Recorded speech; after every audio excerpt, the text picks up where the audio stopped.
What's going on, everyone? Boss Ron's back again, and today I'm bringing you guys a new video segment that I like to call Patch Notes. And our goal here with Patch Notes are to cover some of the latest news, blunders, and hot takes from gaming studios to movie companies alike that are of interest to us here at the arcade.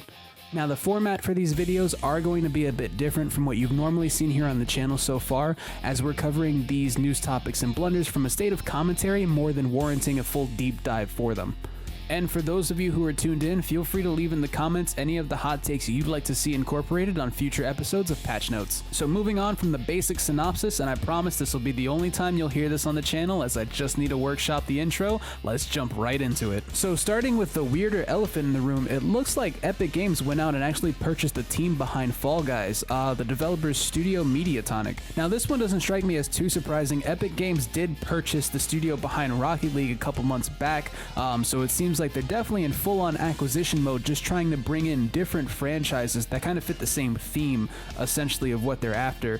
And even Mediatonic posted kind of a synopsis of what could potentially happen now that the studio's been purchased, but it doesn't seem like anything quite dire is going to be happening to Mediatonic. If anything, the one thing I can mainly see happening at this point would be that they would probably just get a larger player base. Epic Games would probably also look to incorporate it in their store. We could potentially see a transition to free-to-play, if anything. And of course, if they potentially go with free-to-play, there might be a couple of things Mediatonic would have to change, essentially, with how their monetization structure would look up. Nothing in Fall Guys, at least from what I've seen through the several hours I've played, I think I have about 150 hours into Fall Guys, didn't really seem that pushy with regards to what you could buy with your money. I believe every time a season came out, there were maybe one or two DLC packs that came out, and then pretty much the only thing you can spend money on was kudos. And even then, kudos was easy to earn throughout. So the only thing that concerns me here is that possibly down the road, kudos might be a bit difficult to earn, or we might just see the monetization structure change a little bit. Hopefully, if anything, it's not in the sense of being able to purchase crowns. I do like the approach that you have to either win or get your crowns through the battle pass to actually have that sense of achievement in winning your matches in Fall Guys. But outside of that, the biggest plus here would be that Mediatonic would get access to all the resources that Epic Games does have, so we could see a better rollout plan of future seasons. I know we're coming up on season 4, the Future State 4042 or something like that, which is going to be really fun. I can't wait till that season drops.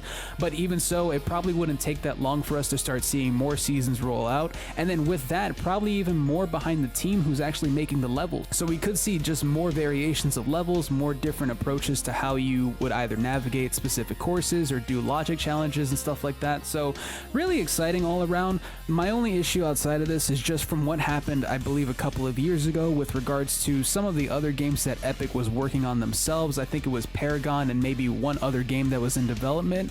At a certain point, and actually even just with the Save the World mode, Epic kind of turned on itself and just started taking the teams that were working on the Save the World mode and Paragon and just put them all towards, Fortnite's Battle Royale. So I do hope that Mediatonic will keep the agency for the game that they have, and nothing dire could come in the coming years with them kind of just cannibalizing the studio and sending them over to the Battle Royale team at Fortnite. I mean, plus side for Fortnite, we'll probably get some more skins. I could see a Fall Guy bean dude on my backpack. Maybe if something happens to the map, I don't know. It's been a while since I've even jumped into Fortnite, so I don't really know what's going on. I know Predator can fight.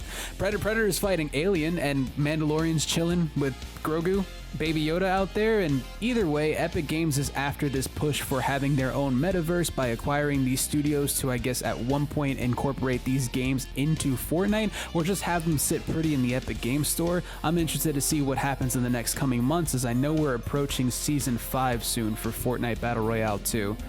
Or is it Season 6? Something like that. And sticking with the Battle Royale topic, before this channel was even conceived, back when Halo Infinite had their announcement, I believe at one of the E3 or Xbox shows, I had the idea that there was going to be some kind of Battle Royale incorporated in it. I mean, come on, the Battle Royale space has blown up. Almost any AAA game now is moving towards having some kind of BR in there. We've got Fortnite, Call of Duty has Warzone, but can't put an anti-cheat in it. And then now, of course, it just only makes sense, not only with the gameplay demo that we saw from from Halo Infinite, the way even the story mode looked open world, it just felt like there was something there built specifically to have Battle Royale mechanics put into it. And we're actually starting to get some of those teases from the devs. We know it's upcoming, it got pushed back, it was supposed to be released as one of the Series X's staple games back in January. It's now sitting at November, maybe 2021, we might see it. I believe they pushed it back due to the original showcase where a lot of the complaints had came around the graphics in Halo Infinite looking kind of old school, looking kind of like they belong to Halo 1 Combat Evolved. So I believe 343 apologized and said they were going to work towards delivering the Halo that everyone deserves. My thing is here, and there's not much for us to go off of with Halo Infinite in general besides that story teaser and now at least the tweets that we're seeing from the Halo Twitter page itself, just kind of saying, hey, no one's going to miss the drop, are they? Sometimes within the title of a game, you can see kind of where the concept is going or where the roadmap is going for the game itself, especially now with everyone and their mom trying to have a games as a service model. Halo Infinite just sounds like it's not only for the competitive circuit that's going to be set up, but of course Infinite Battle Royale can go forever, have many seasons.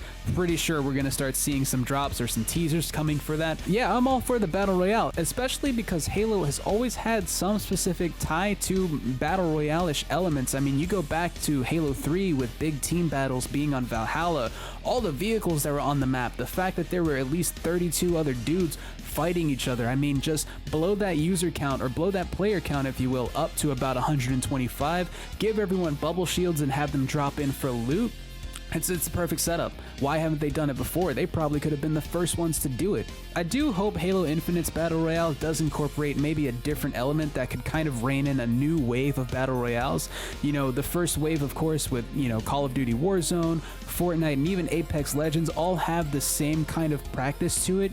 You drop in, you pick up loot, you wipe a team, you revive your teammates, and then you pretty much just progress until the circle closes in and you guys are in a tight 1-by-1 space. With this, especially it being Halo, maybe they try to incorporate the Flood in some kind of way. What I'd actually almost like to see is the Flood act as fodder for the Battle Royale map, where what it essentially does is it pushes the players to either kill or be killed by them, so that it also eliminates the aspect that some people follow where I'll drop in, I'll pick up my loot, and then kind of hide in a building or hide in a bush until I need to move. With that, if we had the Flood kind of pushing around, hunting the players as well, and creating that conflict that also ties the other players together where we hear the gunshots and we hear the battle going on. And of course, we're going to want a third party that or get in on the action, but now we have to even think ourselves, is that action we want to get in on, or is it potentially the Flood is over there and that guy's fighting them off and he might essentially die, so I can either go pick him off or I can play it safe and just keep hunting other players and doing what I need to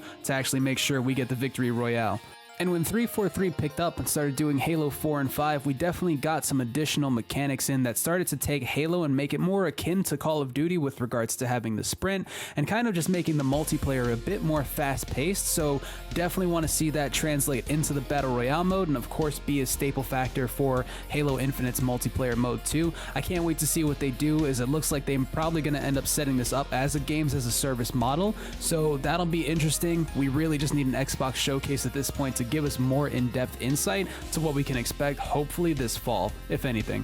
And as mentioned in the synopsis, we would be covering any of the latest blunders from gaming studios, and what better way to kick off the first episode of Patch Notes than a showcase of Square Enix and Crystal Dynamics still trying to fit the square peg in the round hole. So for those of you who know, Marvel's Avengers didn't have quite the greatest launch. I believe most of its player base has pretty much been snapped away by Thanos. Oh wait, he doesn't exist in the game, but Crystal Dynamics is still churning away trying to fix the game however they possibly can by adding in more characters like Kate Bishop, and following that, Hawkeye. And as far as I remember, I believe they're the same characters, but I think Hawkeye in this game, he gets a sword too. So we start there, and suffice it to say, I don't think those efforts have really quite brought the player base back, but the brainlets behind Marvel's Avengers won't let that stop them, as they've given us some more news. That's right, on the 18th of March, we're going to get a second Hawkeye as the second DLC character for Marvel's Avengers. As well, we're going to see the next-gen versions be available, with also some next-gen grinding. So the team behind the game has announced that the grind wasn't actually grindy enough for those who have been playing Marvel's Avengers since it launched back in September of last year. They found that the current XP curve that they had set for the characters wasn't actually a curve at all, and it was just a flat rate of XP in terms of how you would level up from, let's say, level 1 to 2, and then also leveling up from levels 12 to 13. So with the next gen versions coming out, and at the time of this recording, which is the 6th of March, you have 12 days from this point to get your characters as high level as possible to avoid the next curve of XP that's coming up. And what this is going to do is what you normally see in other video games that are engaging. Actually, games like Call of Duty's multiplayer, where getting from level 1 to 2 is easy, but once you hit level 26 and you're trying to get to level 27, it takes a bit of time and some challenges to get done. However, the problem here is that, at least in Call of Duty multiplayer, I'm actively engaged playing and grinding to get to that level and not running down the same 3 hallways hitting the same 5 buttons to just get another level to be unlocked so I can hit a 6th button. I really don't understand the decision-making process here. All things considered, you can access the same information I'm reading on Square Enix's website as they released a statement in regards to what they're bringing with the next-gen versions. There's something about a cosmetic rework, but I don't think that's really what matters with regards to what's wrong with the game and needs to actually be fixed. As I said earlier, the team behind this game seems to keep trying to fit the square peg in the round hole, not understanding what's actually wrong with the game. To be honest, if anything, they should have made the grinding easier, because we want to do cool things with these characters. Thor can do different things than Iron Man, but it takes a slog of time for me to get there to be able to do those cool things. And I'd be more engaged if the missions in the game itself weren't so repetitive and weren't the same 3 hallways that I'm running down. I mean, hell, I can't even level up Captain America because every time I choose a Warzone mission, the man doesn't even have a bike to travel through these Warzone levels. The only thing he can do is super sprint, and do you know how boring that is? So I don't think the grinding here is necessarily the issue. In fact, the grinding should probably be a little bit easier with regards to the content that's actually within the game itself. To level up your characters, you have to obviously play the missions that are there, but the missions are all repetitive variants of themselves by giving the enemies maybe different buffs. Someone would have a frost buff, someone would have a buff but that maybe would shrink you or do gamma radiation to you, but nothing really would change with what you were seeing. You'd be running down the same streets in New York, or you'd be running around the same aim lab over and over again just for the sake of leveling up your character so Cap could maybe throw his shield and have it bounce off of 3 people instead of 2. Why this was so important, I really don't get the initiative here. Look, if the developers wanted to be the 6th villain of the video game, they could have at least told us that in the original war tables before the game released. It's already bad enough that there are only 5 bosses to fight and grind against in the game, and 2 of them are just giant robots, and the other 3 are Taskmaster, Abomination, and MODOK. I mean, as far as it looks from what we've read, they have access to pretty much most of the Marvel characters, even more than Capcom had when they were making Marvel vs. Capcom 3 and Infinite, but they can't seem to think of any villain that they can incorporate for the Avengers to fight outside of 3. I mean, at least where's Green Goblin, at least where's Whiplash. If you want to just do movie characters, you have 26 movies to go down, but you just choose not to because robots make more sense as a boss. You can't figure out the fight scenes. But sure, there's 20 different giant robots you could have incorporated into the game besides these things. I mean, at least the Sentinels are there. Sure, there's no X-Men in the game, and that's another problem. Throughout my time as a gamer, I've never seen a developer try to actively kill their game harder than this team is doing for Marvel's Avengers, and we've seen Anthem. So why this experience curve is being increased, I don't understand. If it's punishment for us for buying the game at a $60 price point, then sure, I guess, but there's a lot of other things that need to be looked at here internally before moving forward, because I don't see how this just does nothing but produce more vitriol for the players who are still hanging around hoping that this game can be good one day.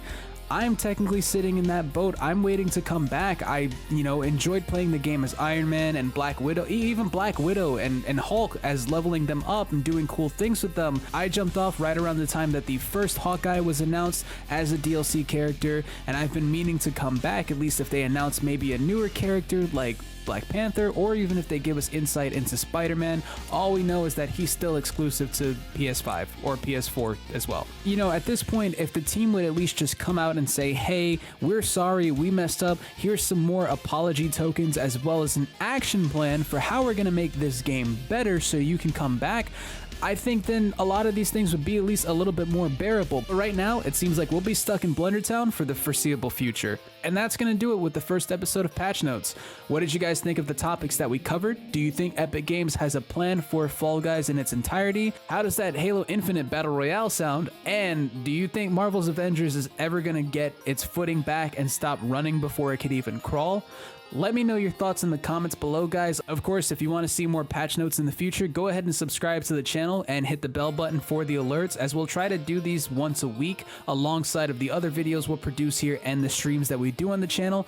Leave a like on the video as well, and like I said too, comment down below any of the topics I might have missed that you want to see incorporated on future episodes of Patch Notes. With that being said, guys, my name is Final Boss Ron. Remember, the square peg goes in the square hole, and I'll see you guys next time.